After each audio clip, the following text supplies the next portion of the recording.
سورہ آل عمران کے اس حصے میں مسلمانوں کو غزوہ احد کے حالات بیان کر کے یہ سمجھایا ہے کہ مسلمانوں کو فتح اور شکست کے اعتبار سے بنیادی اصولوں پر غور کرنا چاہیے کہ فتح کے اصول کیا ہے، کسی قوم کو ترقی کیوں ملتی ہے، فتح کیوں حاصل ہوتی ہے، اور کسی قوم پر زوال کیوں آتا ہے، شکست کیوں ہو جاتی ہے، ناکام کیوں ہو جاتے ہیں۔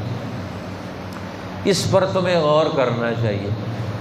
اب رسول اللہ صلی اللہ علیہ وسلم کی موجودگی میں مسلمانوں کو جن حالات سے گزرنا پڑا غزوہ احد میں، اس سے مسلمانوں کو سبق سمجھایا گیا۔ اس لیے اللہ تعالیٰ نے یہ تقریباً 5-6 رکوع ان میں تفصیل کے ساتھ ان اسباب کو بیان فرمایا ہے۔ تو ان میں سے ایک سبب یہ بھی تھا کہ دشمن تمہارے خلاف تم جو کام کرو گے تمہارے خلاف وہ پروپیگنڈا کرے گا، تم میدان میں نکلو گے پھر تمہارے خلاف پروپیگنڈا کرے گا، تم نہیں نکلو گے تو پھر تمہارے خلاف پروپیگنڈا کرے گا۔ دشمن کا کام ہے کہ سچی جماعت کو، اللہ کے بندوں کو، دین پر عمل کرنے والوں کو نشانہ بنانا۔ تو ہر دور کا شیطان تمہیں نشانہ بنائے گا اور تمہاری ہر چیز کو نشانہ بنائے گا۔ جس طرح اب احد کے میدان میں مسلمان شہید ہو گئے تو ان کی شہادت کو بنیاد بنا کر نبی اکرم صلی اللہ علیہ وسلم اور آپ کی جماعت کو نشانہ بنایا کہ دیکھو ان کی غلط پالیسیاں تھیں، انہوں نے غلط قدم اٹھایا، یہ اگر مدینہ میں رہ کر جنگ کرتے تو اتنے لوگ نہ مارے جاتے، اور اگر یہ ہماری بات مان لیتے، ہمارا مشورہ مان لیتے تو ان کو اتنا نقصان نہ ہوتا۔ اب انہوں نے احد کے میدان میں شہید ہونے والے مسلمانوں کو بنیاد بنا لیا۔ اس پر وہ اعتراضات کرنے لگے۔ اللہ جل جلالہ نے اس سارے واقعات کے تناظر میں کچھ باتیں اصول سمجھائے۔ فرمایا جو فیصلہ سچی جماعت کرتی ہے فیصلہ وہی صحیح ہوتا ہے۔ جو اللہ کے رسول نے فیصلہ کیا، جو مسلمانوں نے مل کر فیصلہ کیا، فیصلہ تو وہی صحیح ہے۔ باقی دنیا میں حالات بدلتے رہتے، کبھی دنیا میں کون سے حالات آتے ہیں، کبھی دنیا میں کس طرح کے حالات آتے ہیں، اس پر تو تمہیں پشیمان نہیں ہونا چاہیے۔ یہ تو حالات سے انسان سبق سیکھتا ہے، حالات سے انسان اپنے اندر نئی مقابلے کی قوت پیدا کرتا ہے، اس لیے اس سے انہیں پریشان نہیں ہونا چاہیے۔ اب رہ گیا مسئلہ کہ یہ لوگ شہید ہو گئے، ان پر موت آ گئی، تو فرمایا موت آج نہیں آئی، کل آ جائے، پرسوں آ جائے گی، اگلے دن آ جائے گی۔ دنیا میں جو انسان آیا ہے اس نے موت کا ذائقہ چکھنا ہے، موت سے نہیں بھاگ سکتا۔ کل نفس ذائقۃ الموت، یہ تو نہیں ہو سکتا کہ جو جس کے اندر جان موجود ہے اس پر موت نہ آئے۔ دنیا میں موت نے تو آنا ہے، موت گھر میں آ جائے گی، موت راستے میں چلتے ہوئے آ جائے گی، موت اپنے بستر پر آ جائے گی۔ موت کا میدان جہاد کے ساتھ کیا تعلق ہے؟ حضرت خالد بن الولید رضی اللہ تعالی عنہ دنیا سے جا رہے تھے، آخری وقت اپنے بستر پر، گھر کے اندر اپنے بستر پر فوت ہو رہے ہیں، آنکھوں سے آنسو جاری ہے۔ گھر والوں نے پوچھا کہ کیوں پریشان ہے؟ کہنے لگے کہ میں کتنی جنگوں میں مسلمان ہونے کے بعد ہر جنگ میں گیا، اور اسلام سے پہلے بھی میں نے جنگیں لڑیں حالت کفر میں بھی، اور کبھی کسی جنگ میں پیچھے نہیں ہٹا۔ ہر جنگ کے میدان میں جہاں سب سے زیادہ گھمسان کا رن پڑتا تھا وہیں میں داخل ہوا، اور میرے جسم پر کوئی جگہ ایسی نہیں جس میں تلوار کا، نیزے کا، تیر کا، بھالے کا کوئی نشان زخم کا موجود نہ ہو۔ ہر میدان میں میں اس لیے گھسا کہ مجھے وہاں شہادت کی موت مل جائے، لیکن مجھے موت میدان جنگ میں نہیں آئی۔ موت آ رہی ہے تو بستر مرگ پر، بستر علالت پر، اب میں اپنے بستر پر مر رہا ہوں۔ وہ کیسے میدان جنگ میں وہ فوت ہو سکتے تھے کہ اللہ کے رسول نے ان کو لقب دیا تھا سیف من سیوف اللہ، یہ اللہ کی تلواروں میں سے ایک تلوار ہے، تو اللہ کی تلوار کو کون توڑ سکتا ہے بھلا؟ اس لیے ان پر تو موت نے نہیں آنا تھا، لیکن اصول سمجھایا کہ اگر موت آنی ہوتی تو میں ہر جگہ گھسا ہوں، ہر میدان میں پہنچا ہوں، ہر مشکل وقت میں پہنچا ہوں، لیکن موت نہیں آئی۔ اس لیے معلوم ہوتا ہے موت میدان جنگ میں اترنے سے نہیں آتی ہے، اب وہ تو اپنے وقت پر آتی ہے، جس کا جو وقت مقرر ہے موت تو اسی وقت آئے گی۔ اور اگر میدان احد میں فوت نہ ہوتے تو پھر کسی اور جگہ فوت ہو جاتے، لیکن احد کے میدان میں جو لوگ فوت ہوئے ان کا بھی اپنا ایک مقام ہے شہدائے احد کا، کہ نبی اکرم صلی اللہ علیہ وسلم نے ساتھ ساتھ، یا ایک حدیث میں آتا ہے 10 صحابہ کی کب ان کی میتیں سامنے رکھ کر ان کا جنازہ پڑھایا، اور پھر ان کو قبر میں دفن کیا گیا، اور پھر فرمایا کہ ان میں سے جو شہدائے احد میں سے قرآن پاک کو زیادہ جاننے والا ہے اس کو سب سے پہلے قبر میں رکھو، کیونکہ مسلمان زخمی بھی ہوئے تھے احد کے میدان میں، لہذا ایک بڑی قبر کھود کر اس میں 10 یا 7 شہداء کو اکٹھا دفن کیا جاتا۔ اب ان کو اکٹھا دفن کیا اور ساتھ ساتھ یا 10 لوگوں کی نماز جنازہ رسول اللہ نے پڑھائی۔ اب احد کے میدان میں جو شہید ہوئے تو اللہ کے پیغمبر نے ان کا جنازہ پڑھایا، اس سے بڑا اور انعام کیا مل سکتا ہے کہ ان کا جنازہ اللہ کے پیغمبر پڑھا رہے ہو؟ اس سے بڑا اور کیا انعام ہے؟ نبی کی دعا قبول ہو جائے، شہادت کا مرتبہ، اللہ کے رسول کا ساتھ، اسلام کی عزت اور غلبے کے لیے قربانی، اور پھر اللہ کے ہاں تذکرہ قبولیت کا، پھر اللہ کے رسول ان کا جنازہ پڑھا رہے ہیں، اور پھر ان کو خود اپنے سامنے اپنی نگاہ میں قبروں میں ان کی تدفین کر رہے ہیں۔ اس سے بڑا انعام کیا ہو سکتا ہے؟ ایک صحابی فوت ہوئے، اللہ کے پیغمبر نے ان کو قبر میں اتارا، ان کے لیے دعا مانگی، ان پر جنازہ پڑھا۔ حضرت عبداللہ ابن مسعود رضی اللہ تعالیٰ عنہ قبر کے کنارے کھڑے تھے، کہنے لگے افسوس کہ اس کی جگہ آج میری موت ہوتی کہ رسول اللہ خود قبر میں اتار رہے ہیں، رسول اللہ خود جنازہ پڑھا رہے ہیں، رسول اللہ اس کے لیے دعا مانگ رہے ہیں، عبداللہ ذوالبجادین کے لیے دعا مانگ رہے ہیں، کاش کہ میں اس کی جگہ ہوتا، آج مجھے یہ موقع مل جاتا۔ اب دیکھو منافقین ان مسلمان شہداء کے شہید ہونے پر ایک نیا مسئلہ کھڑا کر کے مسلمانوں کے خلاف مسلمانوں کے ذہن میں، اور مسلمانوں کے ذہن میں مسلمانوں کی سچی جماعت جو دین حق کا نظام قائم کیے ہوئے اس کے خلاف پروپیگنڈا کرنا چاہتے ہیں، ان کی موت کو بنیاد بنا کر۔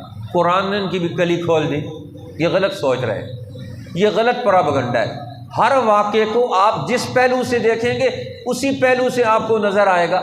آپ جھوٹے اور غدار لوگوں کی اینک لگا کر کسی واقعے کو دیکھیں گے آپ بزدل بن جائیں گے، اور اگر سچے لوگوں کی اینک لگا کر دیکھیں گے آپ کو اللہ کی قدرت پر یقین پیدا ہوگا، آپ کو اللہ کے دین پر یقین پیدا ہوگا۔ مسلمان کو کوئی واقعہ بھی دنیا میں رونما ہو جائے، اللہ اور اللہ کے رسول پر اور قرآن پاک پر اور مسلمانوں کی اجتماعیت پر شک نہیں آنا چاہیے۔ اگر شک پیدا ہو جائے سمجھ جاؤ یہ دشمن کا پروپیگنڈا ہے، یہ دشمن کا غلط طریقہ کار ہے، ہمیں اس کے پروپیگنڈے میں نہیں آنا چاہیے۔ ہمیں اپنے ایمان کی، اللہ اور اللہ کے رسول کے ہمارے دل میں جو تعلق ہے اس کو کمزور نہیں ہونے دینا، اپنے دین کے ساتھ تعلق کو کمزور نہیں ہونے دینا۔ اب مایوس ہو جائے اب ہمارے لوگ شہید ہو گئے تو اب ہم عمل نہیں کر سکیں گے، نہیں۔ اس لیے اللہ تعالیٰ نے فرمایا کہ دیکھو کل نفس ذائقۃ الموت، ہر موت زیب روح نے، ہر جی نے موت کا ذائقہ چکھنا ہے۔ ان کی موت کا وقت یہاں مقرر تھا احد کے میدان میں، دین کے غلبے کے لیے اللہ کے رسول کی جماعت کا حصہ بن کر دشمن کا مقابلہ کر کے، باطل کا مقابلہ کر کے اللہ کے حکم پر میدان میں اتر کر انہوں نے دین حق کا دفاع کیا۔ اس پر موت آ رہی ہے، اس سے بڑی اچھی موت کون سی ہو سکتی ہے جس پر تمنا نہ کی جائے۔ لہٰذا حضور علیہ السلام نے فرمایا شہدائے احد کو کہ جس کا قرآن زیادہ ہے اس کو سب سے پہلے قبر میں رکھا جائے، قاری قرآن، صاحب قرآن، ان کو سب سے پہلے قبر میں رکھا جائے۔ اور شہدائے احد میں سے دو بڑے مظلوم شہید تھے، حضرت مصعب ابن عمیر اور حضرت سید الشہداء حضرت حمزہ رضی اللہ تعالی عنہ۔ یہ دو بڑے جلیل القدر۔ مصعب ابن عمیر 14 سال کی عمر میں مسلمان ہوئے، بالکل نوجوان صحابی، اور قرآن کے سب سے بڑے عظیم ترین قراء اور حاملین قرآن میں سے تھے۔ رسول اللہ نے اپنی ہجرت سے پہلے مدینہ والوں کے لیے جو استاذ بنا کر بھیجا تو حضرت مصعب ابن عمیر کو استاذ بنا کر بھیجا کہ تم جاؤ جا کر ان کو قرآن پڑھاؤ، ان کو قرآن سکھاؤ۔ تو مصعب ابن عمیر یہ بھی اسی میدان میں شہید ہوئے۔ اب دونوں کے لیے چادریں لائی گئیں، 2 چادریں آئیں۔ اب 2 چادریں کس کو دی جائیں؟ ایک طرف مصعب ابن عمیر ہے اور ایک طرف سید الشہداء حضرت حمزہ ہے، چادریں 2 ہیں، ان کو کفن دیا جائے۔ کس کفن؟ اب ایک چادر چھوٹی ہے، ایک چادر بڑی ہے، اب دونوں کو کیسے کفن دیا جائے؟ انہوں نے کہا قرآن اندازی کرو، جس کے نام قرآن نکلے اس کو بڑی چادر دے دی جائے، اور جس کے نام چھوٹی چادر کا قرآن نکلے اس کو چھوٹی چادر دے دی جائے۔ اب چھوٹی چادر حضرت سید الشہداء حضرت حمزہ کے نام نکلی، بڑی چادر حضرت مصعب ابن عمیر کے نام نکلی۔ آپ نے فرمایا ان کو اس چادر میں کفن دے دو، اور سید الشہداء حضرت حمزہ فرمایا ان کے سر پر چادر دے دو، ان کے پاؤں ننگے ہو رہے ہیں، ان کے پاؤں پر گھاس ڈال دو۔ اب وہاں گھاس ڈال کر ان کو دفن کیا گیا۔ حدیث پاک میں آتا ہے رسول اللہ صلی اللہ علیہ وسلم دنیا سے جس سال تشریف لے گئے اس سال آپ نے مدینہ طیبہ کے جتنے مقامات تھے بڑے، جہاں دین حق کے سرگرمیوں میں سے کوئی سرگرمی کی گئی تھی، وہاں آپ نے قدم رکھے، اور شہدائے احد کی قبور پر بھی گئے۔ اس آخری سال دوبارہ قبر کے شہدائے احد کی قبور پر دوبارہ جنازہ پڑھایا، ان کی قبروں پر کھڑے ہو کر رسول اللہ نے آخری سال دوبارہ جنازہ پڑھایا سب کا، اور دوبارہ ان کے لیے دعا مانگی آخری سال۔ یہ کتنا بڑا انعام ہے۔ اب منافقین پروپیگنڈا کر رہے ہیں، شہدائے احد کے حوالے سے مسلمانوں کو اور رسول اللہ کی قیادت کو نشان لگانا چاہتے ہیں، تو قرآن نے اس کا بھی جواب دیا کہ مسلمان شہید ہو کر وہ اپنے دین پر عمل کر کے دکھاتا ہے۔ یہ شہادت کیا ہے؟ یہ اپنے دین پر عمل کرنے کا اس کا عزم اور ارادہ ہوتا ہے کہ میں اپنے دین کو نہیں چھوڑوں گا۔ اب دشمن پروپیگنڈا کرے گا، ہم زندہ ہوں یا مردہ ہوں، ہمیں اپنے دین کو نہیں چھوڑنا۔ فرمایا کل نفس ذائقۃ الموت، ہر انسان نے، ہر ذی روح نے، ہر جی نے موت کا ذائقہ چکھنا ہے، اور موت کے بعد ہوگا کیا؟ وَإِنَّمَا تُوَفَّوْنَ أُجُورَكُمْ، تمہارے ہر عمل کا پورا پورا بدلہ تمہیں مرنے کے بعد ملے گا۔ اب دنیا تو بہت چھوٹی ہے، یہاں ایک عمل کا بدلہ بھی نہیں دیا جا سکتا۔ یہ دنیا اتنی چھوٹی ہے کہ اس ایک عمل کا، کسی مسلمان کے ایک عمل کا بدلہ یہ دنیا نہیں بن سکتی۔ اسی لیے حدیث پاک میں آتا ہے آخری جنتی جو سینکڑوں نہیں، ہزاروں نہیں، لاکھوں سال کے بعد جنت میں جائے گا، اللہ جل شانہ اس کو جب جنت میں داخل کریں گے تو فرمایا اس دنیا سے 10 گنا بڑی جنت اسے عطا فرمائیں گے۔ اب اس جنتی کا یہ عالم ہے، تو یہ دنیا میں کسی نیک عمل کا بدلہ نہیں ہو سکتا۔ ہر نیک عمل کا بدلہ، اصلی بدلہ تو اس کا آخرت میں ملے گا، مرنے کے بعد ملے گا۔ تو فرمایا جب نیک عمل تم یہاں کر رہے ہو اور اس ایمان کی بنیاد پر کر رہے ہو کہ ضرور ہمیں اس کا بدلہ ملے گا، تو پھر بدلہ ملنے کی جگہ سے بھاگنے کی کیا ضرورت ہے؟ اس میں خوف کس چیز کا ہے؟ اس میں شک کس چیز کا ہے؟ مسلمان کو موت پر شک نہیں ہونا چاہیے۔ مرنے کے بعد انسان کے لیے کیا ہے؟ انما توفون اجورکم یوم القیامہ، تمہیں قیامت کے دن تمہارے ایک ایک عمل کو تلاش کر کے اللہ جل شانہ اس کا بھی بدلہ دے گا۔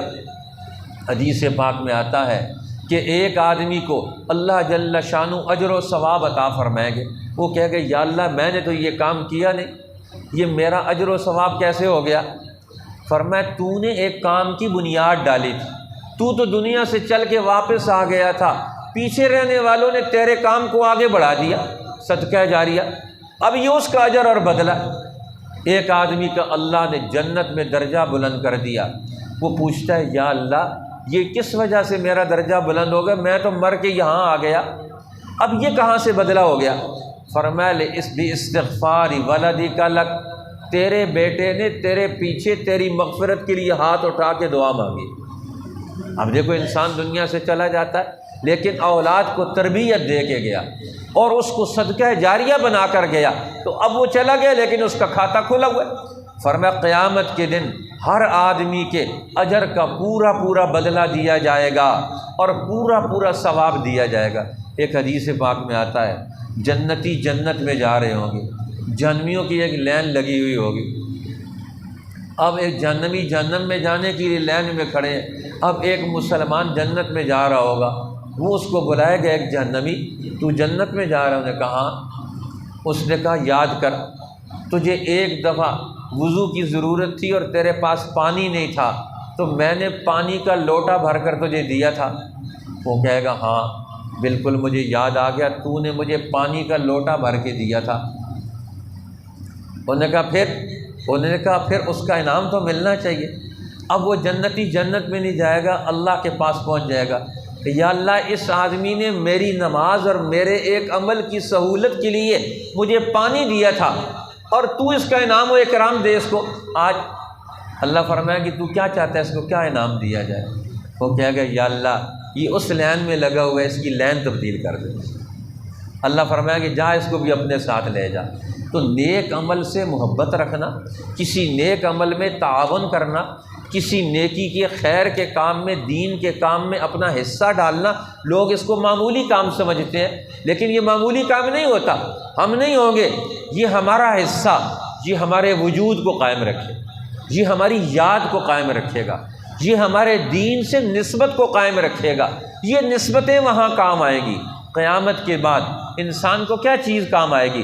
دنیا کی چیزیں یہاں رہ جائیں گی، اور جس دنیا کو دین بنا کر استعمال کیا تھا یہ دنیا ہمارے ساتھ دین بن کر جائے گی۔ اس لیے اللہ نے فرمایا فمن زحزح عن النار، جو جہنم کی آگ سے بچایا گیا، وادخل الجنہ، اور جنت میں داخل کیا گیا، فقد فاز، وہ کامیاب ہو گیا۔ کامیاب کون ہوا؟ جو جہنم کی آگ سے بچ گیا۔ تو معلوم ہوتا ہے جہنم کی آگ سے بچنا بھی ضروری ہے، اور جہنم کی آگ سے بچ کر جنت سے باہر رہ جائے یہ بھی ناکامی ہے۔ یہ دونوں چیزیں ضروری ہیں، جہنم کی آگ سے بھی بچ جائیں اور جنت میں داخلے کا ذریعہ بھی بن جائیں۔ اب جنت میں داخلہ یہ دو قسم کی نعمتوں کے حصول کا سبب بنتا ہے۔ اب جنت میں داخلے کی دعا مانگنی چاہیے، اس لیے حضور علیہ السلام نے فرمایا جب اللہ سے دعا مانگو صلی اللہ الفردوس، اللہ سے فردوس میں داخلے کی دعا مانگا کرو۔ کام بھی کرنے چاہیے، جس طرح آدمی دعا مانگے اسی طرح کام بھی کرے۔ فرمایا جب بھی اللہ سے دعا مانگو تو فردوس میں داخلے کی دعا مانگو، اے اللہ ہمیں جنت الفردوس نصیب فرما، ہمیں جنت الفردوس نصیب فرما، یہ دعا مانگا کرو۔ فرمایا جو جنت میں داخل ہوگا، جنت میں داخلہ انسان کی دو نعمتوں کا استحقاق دلواتا ہے۔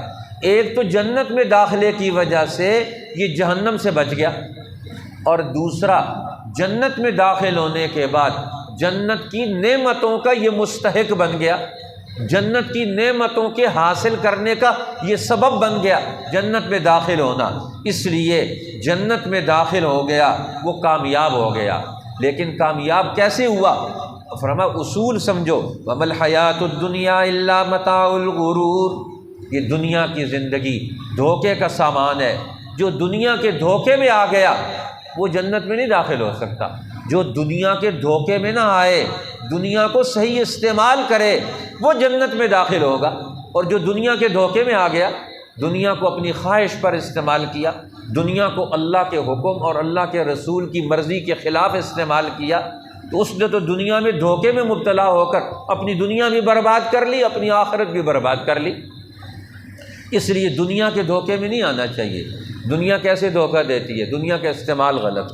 حضرت علی رضی اللہ تعالیٰ عنہ خلیفہ وقت بنے، بیت المال میں آپ کے پاس مال آیا، آپ نے حکم دیا اس سارے مال کو تقسیم کر دو۔ سارا مال تقسیم کر کے بیت المال میں 2 رکعت انہوں نے نفل شکرانے کے ادا کیے، اور اس کے بعد انہوں نے جملہ فرمایا، دنیا غری غیری، اے دنیا میرے سوا کسی اور کو دھوکہ دے، میں تیرے دھوکے میں آنے والا نہیں۔ دنیا کا استعمال صحیح ہو، جہاں ضرورت ہے وہاں دنیا کو خرچ کریں۔ پیسہ موجود ہے، ایک ضرورت مند آتا ہے، ضرورت پر اسے خرچ کرے۔ دین کی ضرورت، قوم کی ضرورت، وطن کی ضرورت، اپنے رشتہ داروں کی ضرورت، اپنے بھائیوں کی ضرورت، بیماروں کی ضرورت، یتیم کی ضرورت، کسی مجبور اور محروم کی ضرورت، اس پر اس کو خرچ کریں۔ جو دنیا کو اللہ کے حکم پر خرچ کرنے والا ہے یہ دنیا کے دھوکے سے بچ گیا، اور جو دنیا کو جمع کرے، دنیا کو استعمال نہ کرے، یا تو خود اپنے لیے استعمال کرے یا دوسروں کے لیے استعمال کرے، تو دنیا تو استعمال کے لیے ہے، جو اس کو استعمال نہیں کرتا وہ اس کے دھوکے میں آ گیا، اب یہ دنیا اسے برباد کرے گی۔ فرمایا اللہ جل شانہ نے کہ دنیا کے دھوکے سے بچو، یہ متاع الغرور، یہ دھوکے کا سامان ہے، یہ سمجھتا ہے یہ میرا مال ہے، یہ میرا مکان ہے، یہ آنکھ بند ہوگی یہ مکان دوسروں کے پاس ہوگا۔ جی اسی طرح کپڑے میرے ہیں، یہ آنکھ بند ہوگی کپڑے اتارے جائیں گے، ہم کہتے ہیں یہ سامان میرا ہے، یہ آنکھ بند ہوگی یہ دوسروں کے پاس ہوگا۔ اس لیے دنیا کسی کی بھی نہیں، یہ دنیا پیچھے رہ جانے والی ہے۔ دنیا اس کی ہے جس نے دنیا کو صحیح استعمال کر لیا، اور استعمال کر کے اس نے اپنی نیکیوں کی بنیاد ڈالی۔ اللہ جل شانہ ہمیں اپنی موت کا یقین عطا فرمائے، اور موت کا یقین یہ ہے کہ ہم اپنی خواہشات کو، اپنے نفس کو اور اپنی دنیا کو اللہ کے حکم کے تابع لا کر اللہ کے دین کو زندہ کرنے والے بن جائے۔ اللہ جل شانہ ہمیں اس کی توفیق عطا فرمائے۔ اگلی آیت کا ترجمہ اور تشریح انشاءاللہ اگلے منگل کو ہوں۔ کل نفس ذائقۃ الموت، ہر جی کو چکھنی ہے موت۔ وَإِنَّمَا تُوَفَّوْنَ أُجُورَكُمْ يَوْمَ الْقِيَامَةِ، اور بے شک تم کو پورے بدلے ملیں گے قیامت کے دن۔ فَمَنْ زُحْزِحَ عَنِ النَّارِ، کہ جو کوئی دور کیا گیا دوزخ سے، وَأُدْخِلَ الْجَنَّةَ، اور داخل کیا گیا جنت میں، فَقَدْ فَازَ، تو اس کا کام بن گیا، وہ کامیاب ہو گیا۔ وَمَا الْحَيَاةُ الدُّنْيَا، اور نہیں ہے دنیا کی زندگی، إِلَّا مَتَاعُ الْغُرُورِ، مگر پونجی دھوکے کی، سامان دھوکے کا۔ صدق اللہ العظیم۔